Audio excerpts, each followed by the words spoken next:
आपण पाहत आहात सूर्यप्रकाश जनहित न्यूज, सदैव जनतेच्या हितासाठी। नमस्कार। आजच्या घडामोडी थेट तुमच्यापर्यंत। मराठा सेवा संघ आयोजित राष्ट्रीय वधूवर परिचय मेळावा उत्साहात संपन्न। धुळ्यातील हिरेभवन येथे मराठा सेवा संघ व राष्ट्रीय मराठा सेवा संघाच्या वधूवर सूचक व सामुदायिक विवाह कक्षाच्या संयुक्त विद्यमाने आयोजित राष्ट्रीय वधूवर परिचय मेळावा मोठ्या उत्साहात पार पडला। देशभरातून सुमारे 3,500हून अधिक वधूवर व पालकांनी सहभाग नोंदविला। मेळाव्यात 527 मुला-मुलींनी परिचय करून दिला असून 32 कुटुंबांनी परस्पर संपर्क साधत विवाह चर्चेला सुरुवात केली। उपस्थित मान्यवरांच्या हस्ते 1800हून अधिक उपवरांची माहिती असलेल्या रेशीमगाठी मराठा अनुरूप या पुस्तिकेचे प्रकाशन करण्यात आले।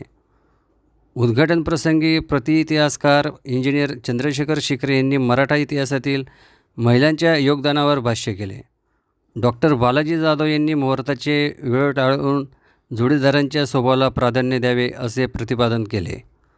आमदार मंगेशदादा चव्हाण यांनी जास्तीत जास्त जोडपी सामुदायिक विवाहासाठी पुढे यावीत असे आवाहन केले। मेळाव्यात विवाहातील अनिष्ट प्रथाविरोधात विविध ठराव एकमुखाने मंजूर करण्यात आले। कार्यक्रमास विविध मान्यवर, लोकप्रतिनिधी व समाजबांधव मोठ्या संख्येने उपस्थित होते। सूर्यप्रकाश जनहित news, bureau report, Suresh Bagul, Dhule. जिल्हा मराठा सेवा संघाच्या वधूवर कक्षाच्या माध्यमातून आणि राष्ट्रीय मराठा सेवा संघाच्या वधूवर कक्षाच्या माध्यमातून आज हिरेभवन येथे भव्य असा राष्ट्रीय वधूवर परिचय मेळावा पार पडत आहे। प्रचंड उपस्थिती समाज बांधवांची लाभलेली आहे आणि अत्यंत आकर्षक आणि उपयुक्त अशा रेशीमगाठी पुस्तिकेचं मान्यवरांच्या हस्ते प्रकाशन करण्यात आलेलं आहे। ज्या पुस्तिकेच्या मदतीने वर्षभरामध्ये शेकडो विवाह जुळून येतात, अशी उपयुक्त पुस्तिका आजपासून सगळ्यांना आम्ही उपलब्ध करून देणार आहोत। त्याचा लाभ सर्व समाज बांधवांनी घेतला पाहिजे। आज या ठिकाणी सर्व समाज बांधवांच्या चिंतन मंथनातून गेले काही वर्षापासून आम्ही जे ठराव मांडतो ते पुन्हा मांडावेत।